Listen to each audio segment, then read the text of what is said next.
Imagine September 9 AD. The Roman Empire believes Germania is finished. 20 years of campaigns, rivers crossed, forts built, tribal leaders brought to heel. The Rhine is no longer a border, it is a river flowing through a province. Rome has conquered everything worth conquering, or so it tells itself, but the trees hide what Rome refuses to see. Publius Quinctilius Varus commands the army in Germania. He is a governor, not a general. His work is administration, courts, tribute, settling disputes between tribes that have fought each other for generations. He has brought 3 legions to enforce the peace, the 17th, the 18th, the 19th. Behind them, tax collectors, merchants, the machinery of empire.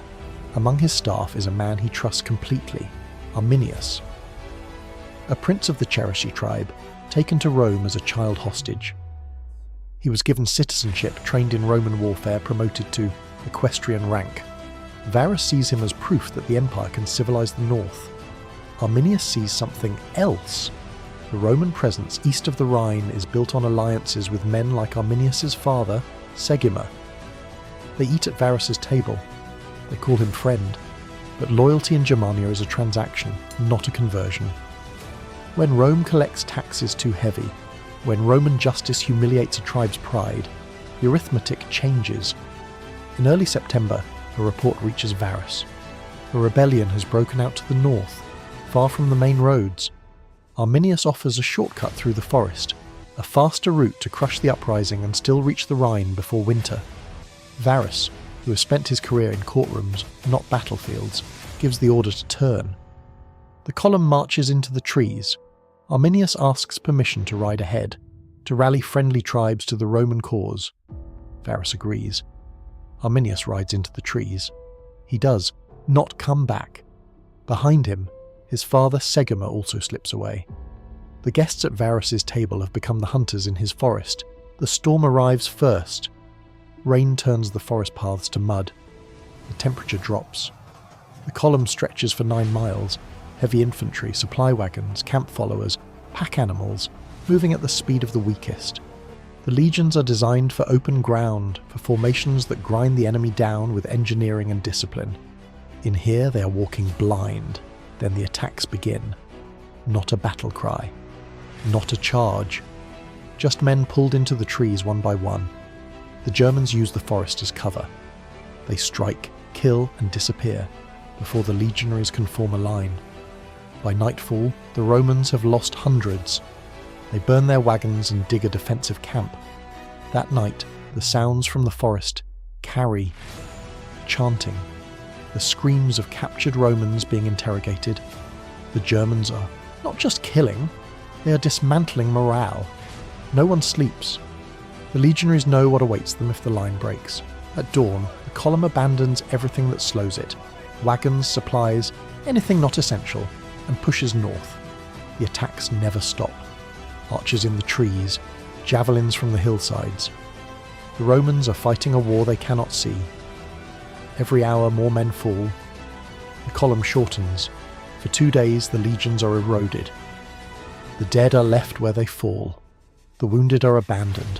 A mercy killing the Germans will perform for them anyway. What remains of Varus's army staggers into a geographical trap, a narrow pass between a steep hill and an impassable bog. This is Calcries. Arminius has prepared the ground. On the hillside, the Germans have built a wall, earth and timber, camouflaged with brush, running parallel to the Roman path for nearly half a kilometre. The wall is higher than a man, topped with sharpened stakes. The Romans do not see it until they are inside the corridor. The trap snaps shut.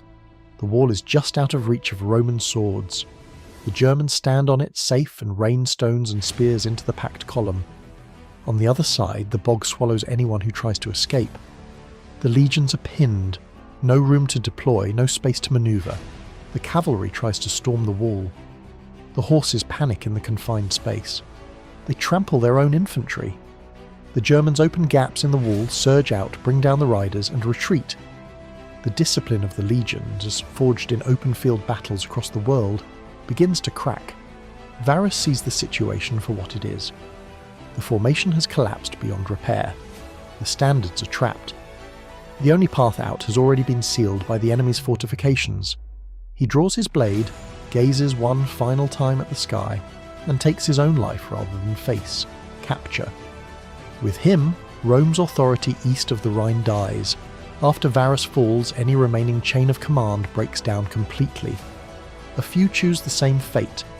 More lay down their weapons, expecting leniency that never arrives. The Germans have already decided. No prisoners. The rest form tight defensive knots and fight until they are overwhelmed. The killing continues until nightfall. When it ends, the scale of it is clear. The 17th, 18th, and 19th legions, 3 entire armies, simply vanish from the imperial rolls. No Roman legion will ever again carry those numerals. 20,000 men. Gone. The forest floor is covered with the dead. Rain washes the mud from their armour, revealing the silver and gold of the Emperor's own legions now sinking into the peat. Arminius sends Varus's head to Maroboduus, king of the Marcomanni, as a bid for alliance. Maroboduus does not want war with Rome. He forwards the head to Augustus. The emperor has it buried in the family mausoleum. The man who lost the legions rests with his ancestors, but the shame does not rest with him. The historian Suetonius writes that for months afterward, Augustus would scream into the silence of his rooms, "Quinctilius Varus, give me back my legions." The words become legend. They are not the words of a man who will recover. Rome gives up forever on the idea of Germania as a province. The legions pull back to the Rhine. Forts, walls, watchtowers rise along the river.